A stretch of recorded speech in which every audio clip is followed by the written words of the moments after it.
Welcome to the Infinite Life podcast. I'm your host, Katische Haberfield. As a spiritual regression therapist, spirit releasement therapist, and medium, I help my clients to break free of karmic behaviours and limiting beliefs impacting their lives.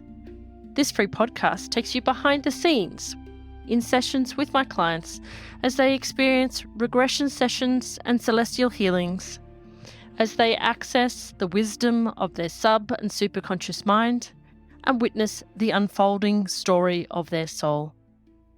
I hope this podcast provides you with inspiration and insights that can be applied to your life.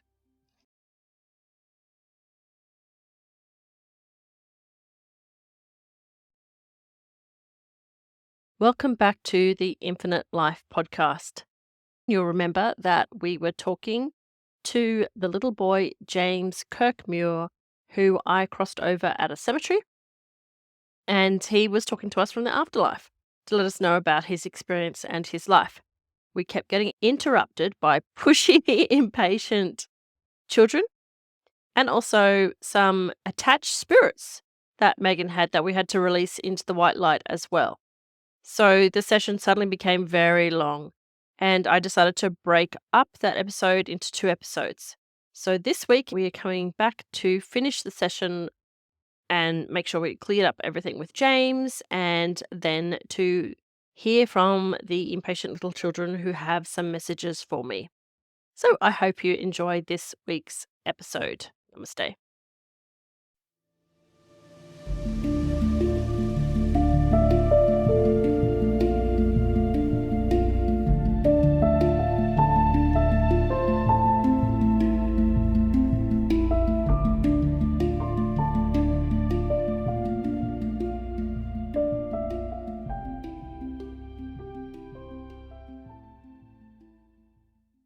We're having quite the morning today. Yeah, I don't know. This is crazy. Right. It's crazy. All right.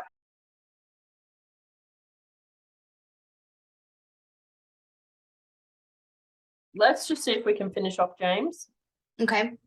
and we can just call it a day at that, because it's like a lot of your time and energy, and you've just been through spirit release. So let's just see if James is still there.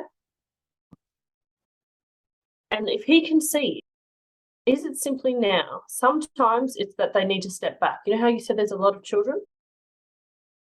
They need to step back. Like the force of the sheer number of people needs for you to say, step back from the technology, guys. We love you. James is assigned to write a list, or somebody's assigned to write a list. I need to step back. Check if that's the... So when spirit's really close, spirit marks with the technology.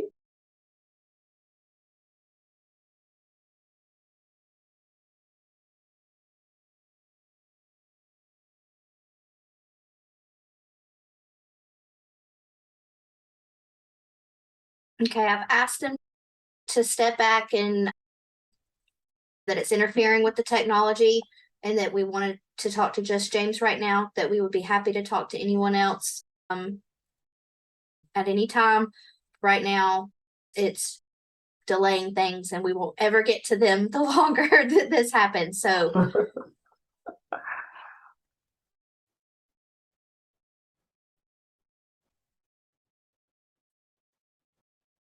Hey, children, we need you to step back, otherwise we're not going to be able to get through all these sessions, okay?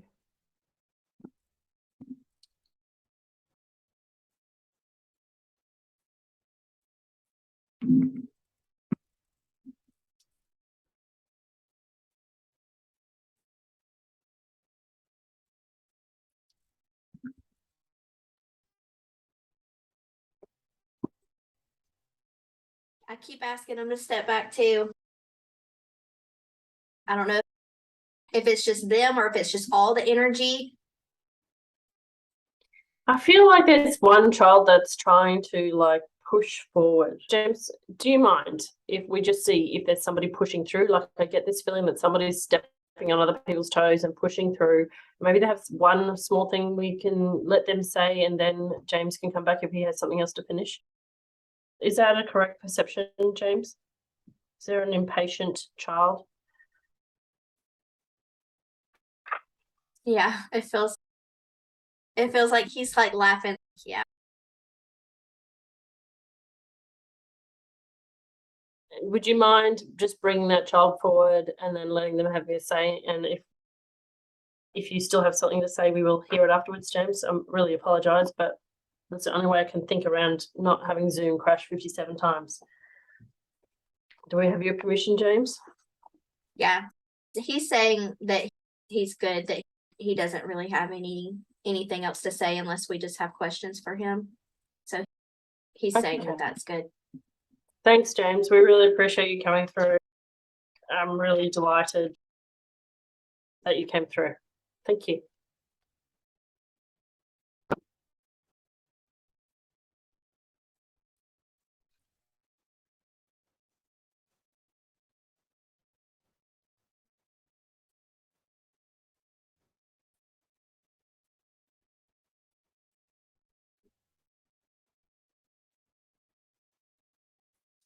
There's several that are trying to come through, so I'm trying to. There's a little boy. There's 2 little girls, particularly. So I'm trying to figure out which one is the.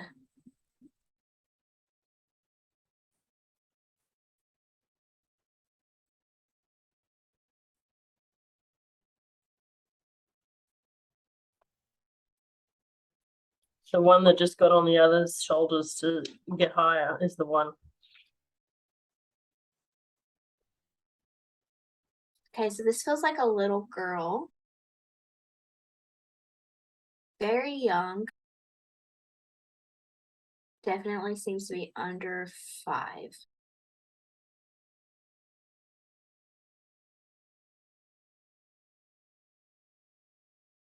And oh, she's trying to get it out, but she can't. Could you ask her what's so important? What's urgent? Why she feels so desperate to talk to us today?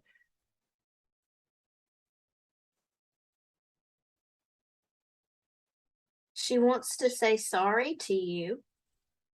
Ooh. Why sorry, sweetheart? She feels like she may have scared you or something. Or just done something maybe not nice. I don't know. She's wanting to apologize for.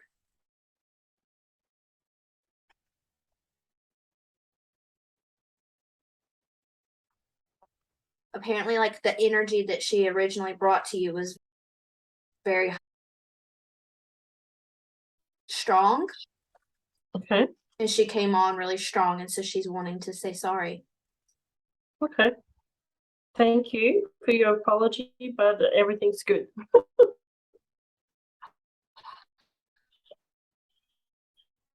If you need my forgiveness, I give it to you, but it's not necessary. I see her at a cemetery. Or did she come to my house? Where's our connection?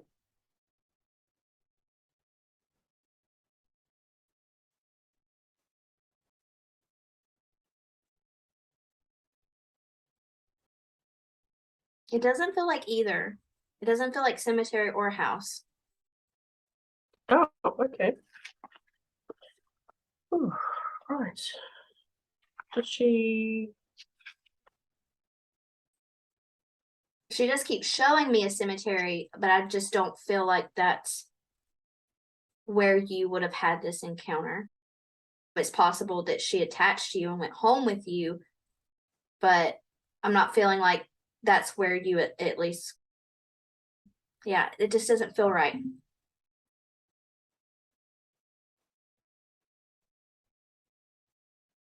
It feels like a connection to a hospital. I live opposite a hospital. But it could have been that Harry brought her to you from a hospital, maybe, if that doesn't fit. But cemetery definitely doesn't feel right. Okay. So, what's her name? Did she?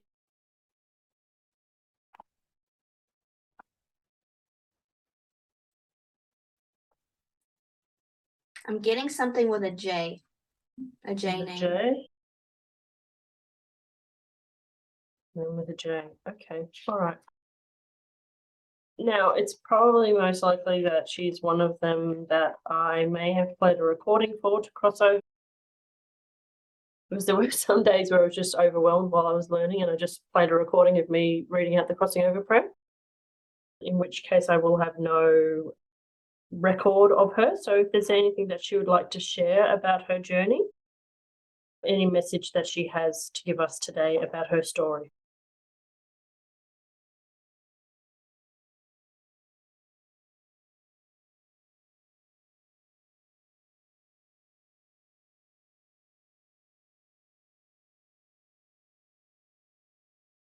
She's just saying that she felt stuck.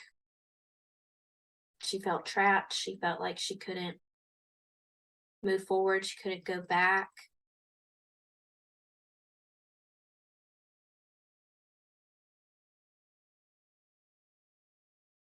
She just felt so upset and angry and just crying all the time is how she's making me feel.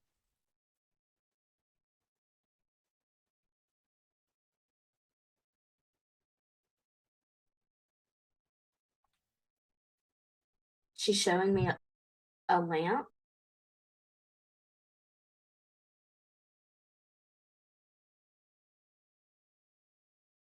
It seemed like it's your lamp. I don't know. Oh, okay. Okay. My outside lamp or inside lamp? The one with the angel on top of it? Yes. Okay, yeah. Okay, yep. She's like showing me it flickering.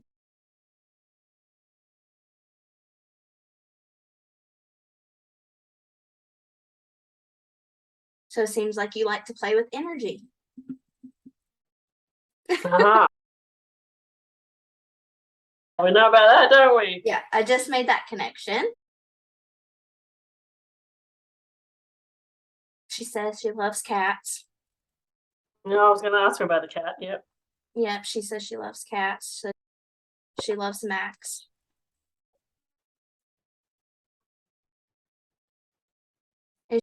She just wanted to say sorry. Okay, no worries, mate. It's all right. It's all good. And thank you. She says thank you. You're welcome.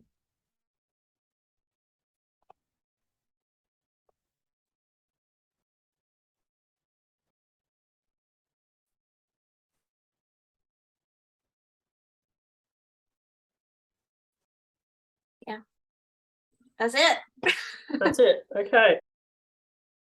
Have the boy and the other girl gone away now? Are they happy to wait for another time, or?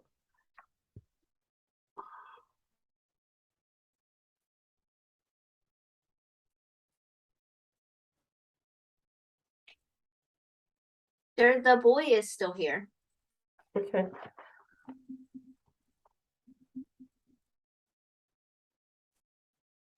Because I know this has gone for a long time, Megan, but I'm happy to, you know how there was that one extra session that I hadn't booked yet. You've got time now. We can, oh, hang on, I've got to go take my son to the, just let me check. You have to. 45. Yeah, no, I'm fine.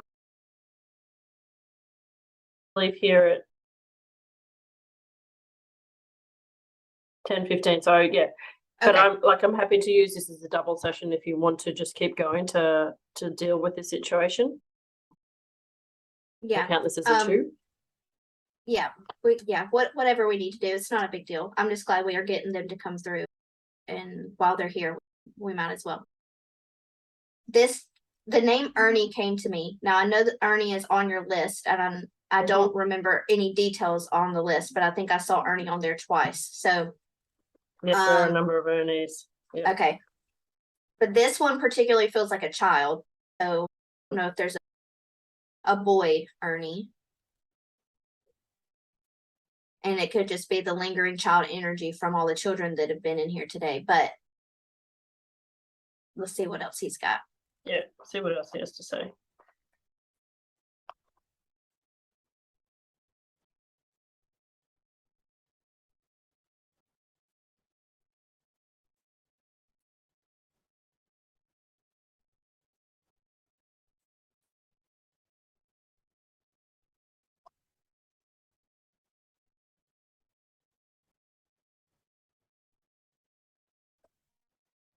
So I'm getting the number 8.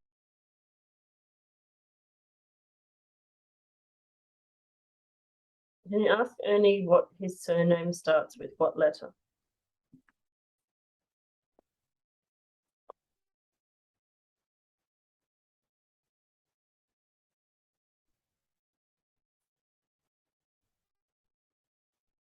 I'm feeling like it's in the middle of the alphabet because I saw K and I also saw J.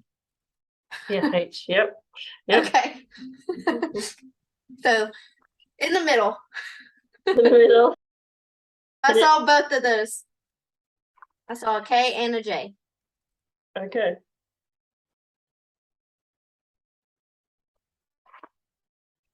Can you ask him if he came into the other session with the other soldier the other day but decided to step back and not say his story? Oh, no. Oh, it could be 2. Oh, all right. So one is an Ernie who is a soldier, right? The other option is an Ernie who was located physically on my property. Which one is it? As in, he died where I live.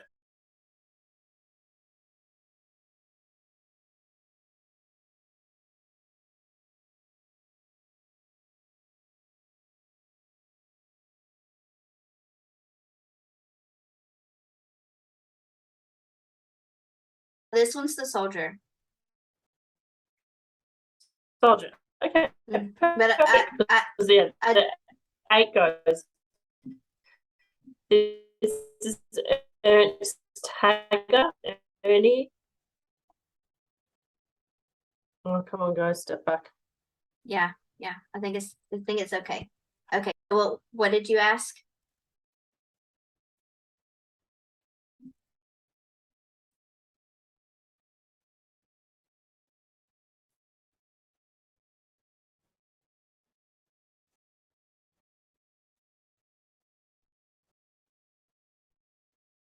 We're going to have to end this session. You won't get your chance.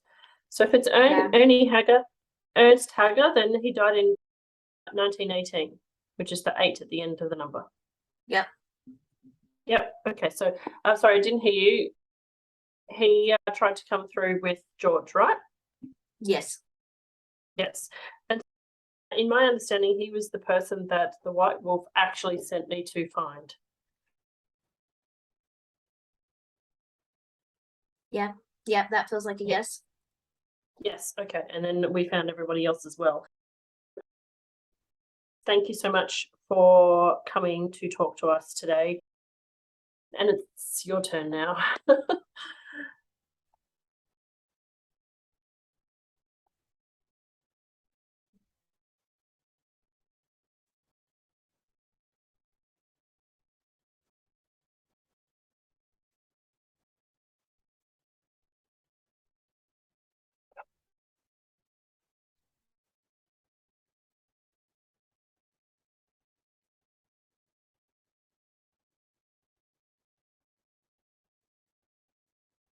I'm getting a sensation back here.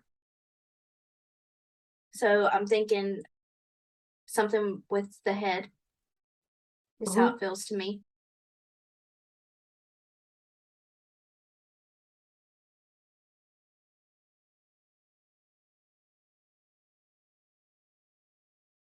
He's making me feel like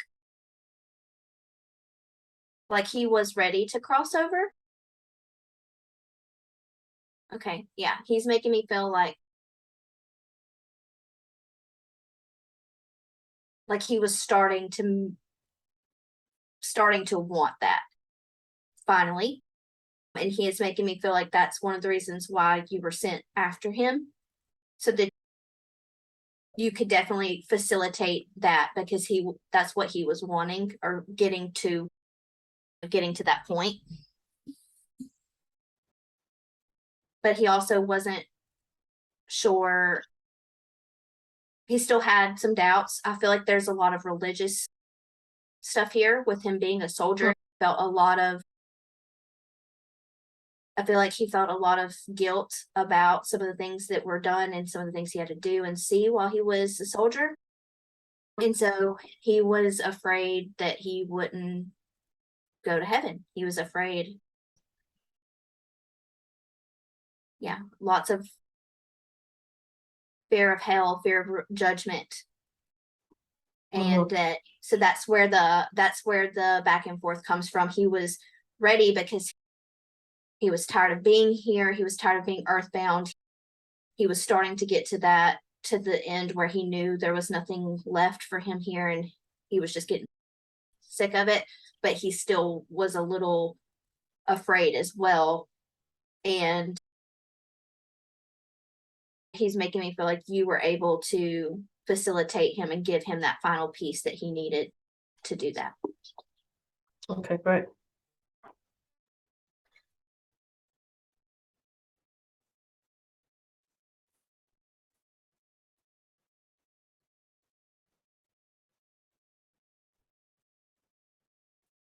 He's making me feel like he did leave a family behind. It feels like there was a spouse, and it does feel like there was a young child as well. I'm not sure that he ever got to meet the child.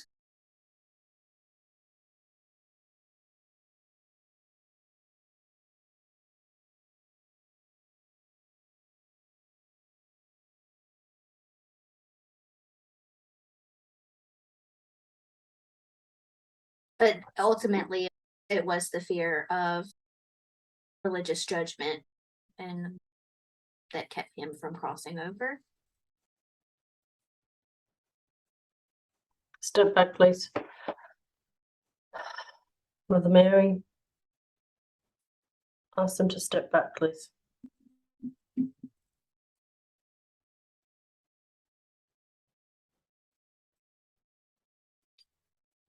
Does he give us any sense of his understanding why he chose to be a soldier as a soul journey?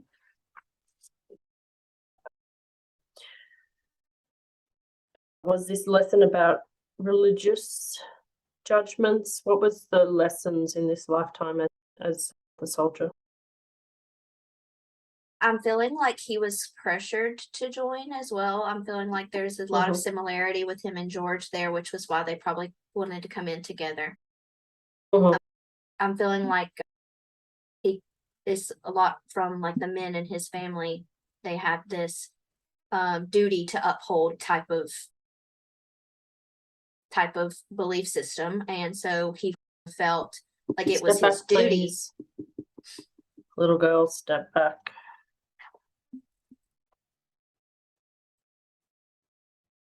He felt like it was his duty to serve his country, but the lessons that he was supposed to actually learn is creating his own moral judgments.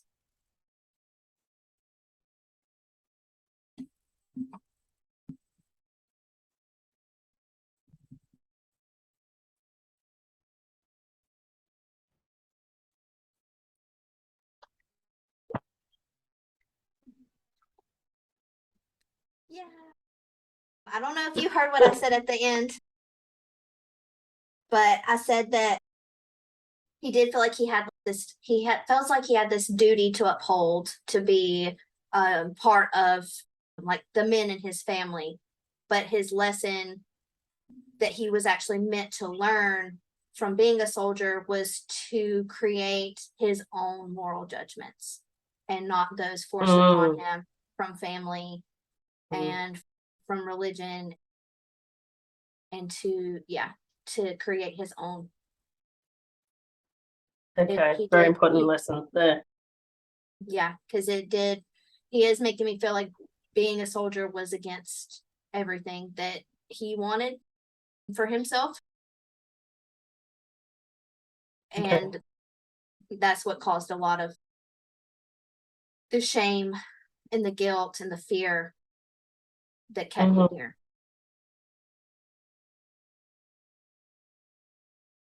All right, thank you, Ernie.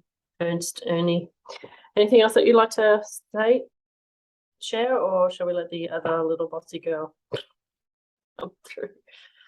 Not bossy, but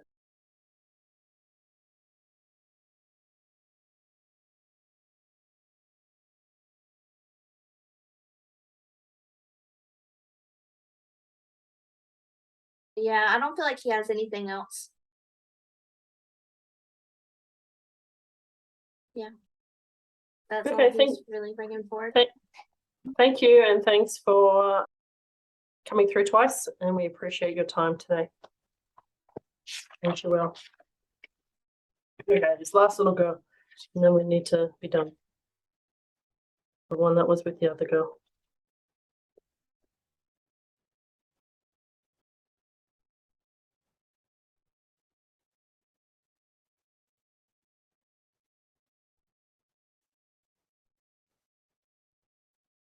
So I think this is Rose. Okay. Hello, Rose.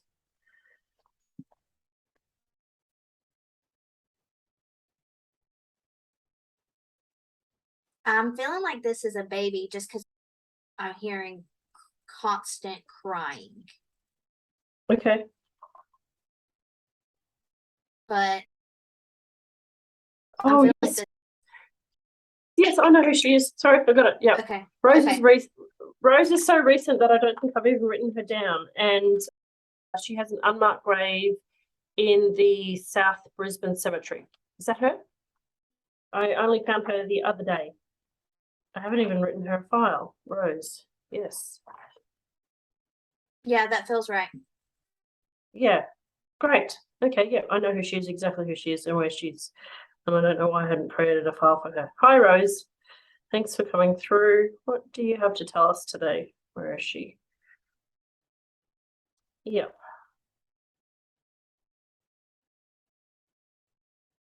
Okay, so she's making me feel like she knows now that it was part of her soul contract to die very young. Okay. Is how I'm feeling. It's like she knew she was not.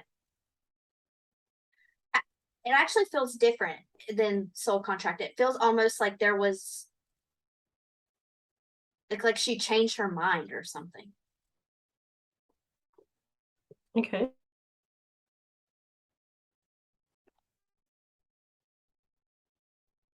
It just feels like there wasn't.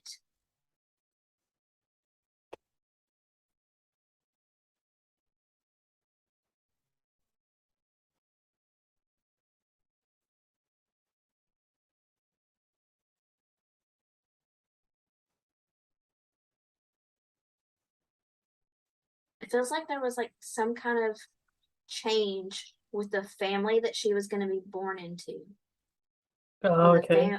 Or the family that she was going to, and for some reason that changed course. Okay. Something big happened. Okay. Before she was supposed to be born. And that, I don't know, it's like it jolted her. Yeah, because she was stillborn. Okay. And she wasn't given a name. But I heard very clearly her first name and her surname, and I found her via her surname. But she told me that her name was, or that she had self-assigned the name Rose.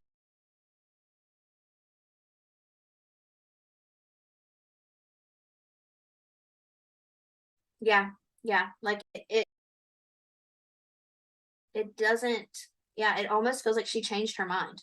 Like she was going to be born into this family, but then I feel like there's something big that happened between the parents. I don't know if they separated or just something big, and she was like, no, I'm out.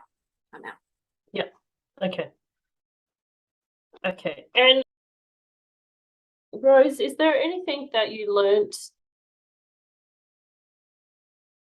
that was a result of that decision to remove yourself? So, for example, if you lived the full life and you did some action, you may accrue karma as a result of the emotions or the experience that you placed on the other person or did to the other person, or things that happened to you. When a soul decides to incarnate and they pull out partway through, as in at birth, before the birth, is there any implications of that for you and your journey? Do you have to go and experience something like that again? Or is that, I know we're really stepping on fine lines of morals and beliefs and religion here, but just curious from a soul's perspective, what happens when you make that decision and retreat? She's making me feel like she's going to have to experience it again. That what she wanted, what the contract was supposed to be for, wasn't, it changed, but it was still part of what she was supposed to learn, and she decided to pull out, so she's still going to have to experience that, is how I'm feeling. Okay. Yeah, so she didn't she didn't get out of it, is how she's making it sound to me. Like, yeah, I still gotta do that. Okay, well, we wish you strength in facing that in the next time that you incarnate, that where that is the part of the soul contract. Or you may already be incarnated again, experiencing that.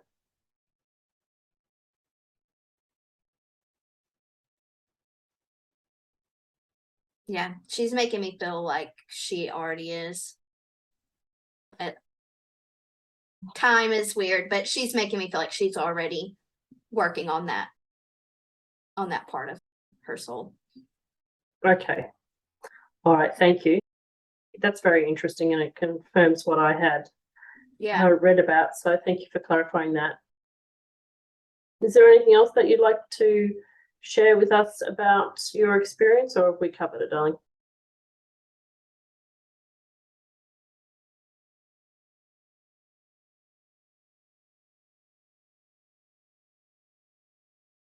That's really it. She's just saying that she did feel trapped and stuck when she decided to last minute make that change, and that there was some guilt there too, because it wasn't part of what she was meant to do. And so there was just a lot of guilt and a lot of just separation, is how it feels.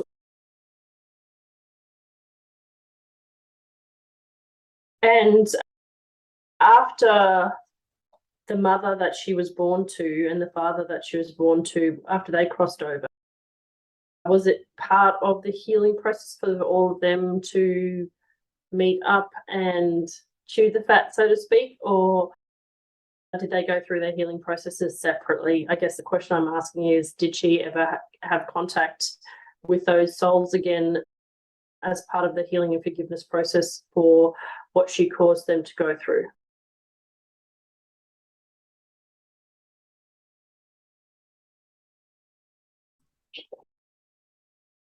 Yes, she's saying that she will have to incarnate with them again. Oh, incarnate with them again. Okay.